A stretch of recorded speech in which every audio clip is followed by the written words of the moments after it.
Bruce Lee is arguably the greatest martial artist to ever live.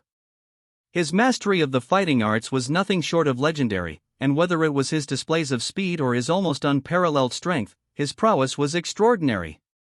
Now, because he sadly passed away at a young age, many of us may not necessarily grasp the full scope of Bruce Lee's fighting abilities, but those who knew and saw him up close would easily testify that the man truly did some otherworldly stuff. I'm talking about feats of superhuman ability that are just completely unbelievable to most people. Oh boy, I can tell that one was going to be a hard one. In this video, we'll be going over a few of these feats, and hopefully, you'll really get to grasp how much of a rare talent Bruce Lee was. Bruce Lee's speed was unmatched, making him nearly impossible to defend against. In 1976, at the Long Beach International Karate Championships, Bruce demonstrated this during a speed drill with Victor Moore, a 10th-degree black belt and four-time world karate champion. Moore believed he could block Bruce's famous unstoppable punch, but when they tested it, Bruce's speed was too much. Though Bruce didn't hit Moore, the punch was so fast that it proved Moore couldn't react in time. It was a clear reminder of Bruce Lee's incredible, lightning-fast skill. Bruce Lee's mastery of martial arts was so profound that he didn't even need to rely on sight. In one incredible exhibition before his passing, Bruce demonstrated this by sparring with a partner while keeping his eyes closed. Initially, it seemed like an evenly matched bout, with both fighters trading blows. However, Bruce's heightened awareness and precision kicked in like a coiled snake waiting to strike.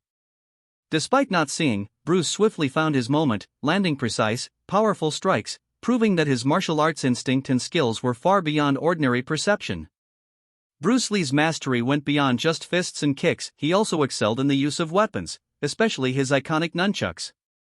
In an incredible backstage clip, Bruce takes his skills to a whole new level, using nunchucks not in a fight scene but to play table tennis.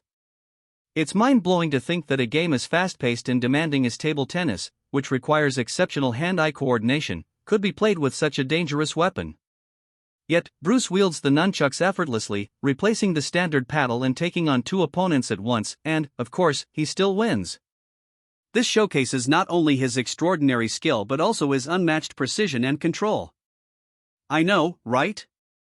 It's almost hard to believe. Bruce's ability to maintain perfect balance, precision, and control with such a dangerous weapon while playing table tennis is beyond extraordinary. The fact that he didn't even make a single misstep or hit himself with the nunchucks makes it seem like something out of a movie, except it's real. And beating two skilled opponents simultaneously just shows how his reflexes, strength, and mastery were on another level entirely. It's a clear reminder that Bruce Lee wasn't just a martial artist, he was a phenomenon.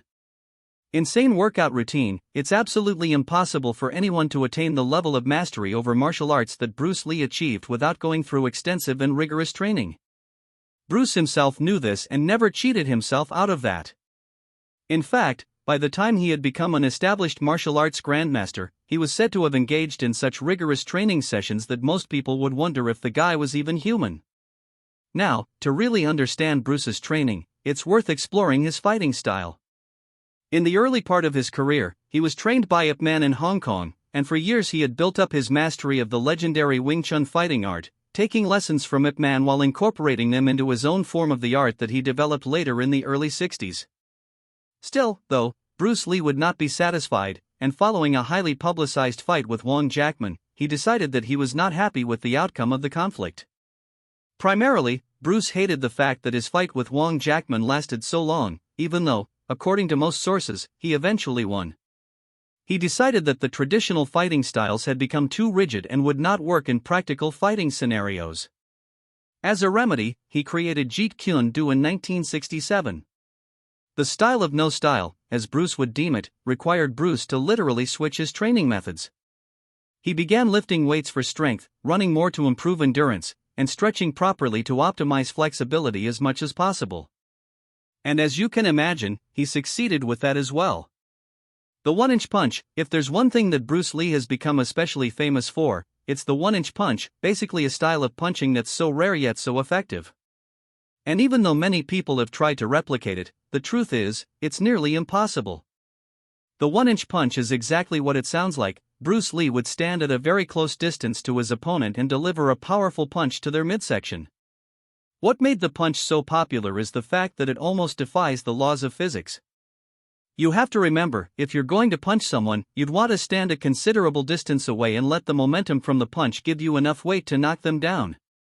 With the 1-inch punch, Bruce takes a different approach, delivering a blow that still is devastating despite the fact that it's literally only an inch away from the opponent.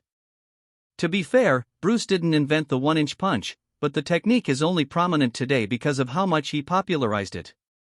And to see him perform it is honestly like watching a master at his art.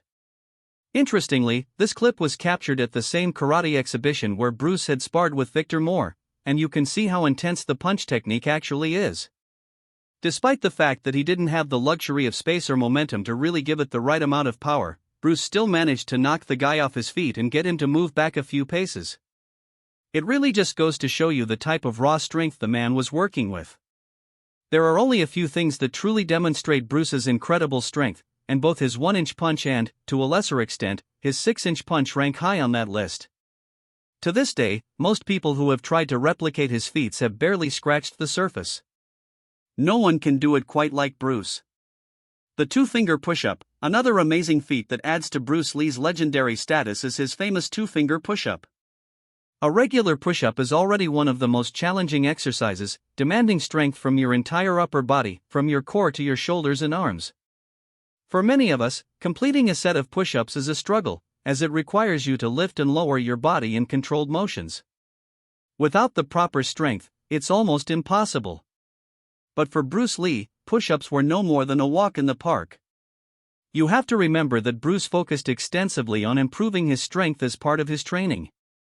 This allowed him to optimize not just his core strength but also his hand strength. One thing Bruce Lee was known for was his willingness to push himself far beyond what others would even attempt.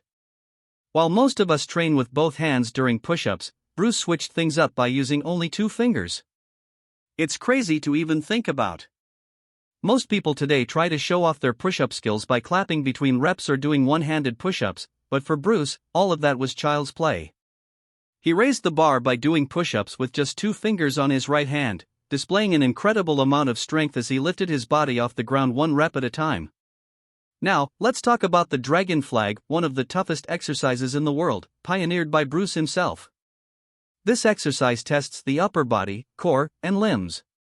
To perform it, you lie on a bench, hold onto a sturdy structure, and then lift your entire body off the ground while maintaining a straight form, much like a flag hanging on a pole. But it doesn't stop there. Holding the elevated position is the true challenge.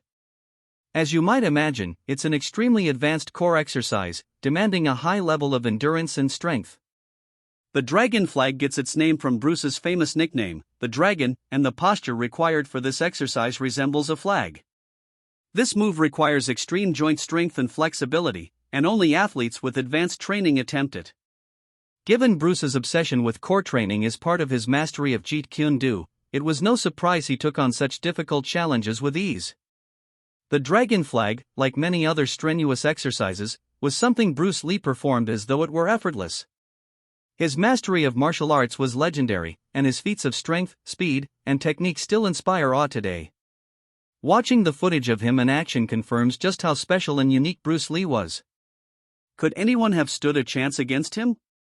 Could you pull off some of the moves Bruce made famous?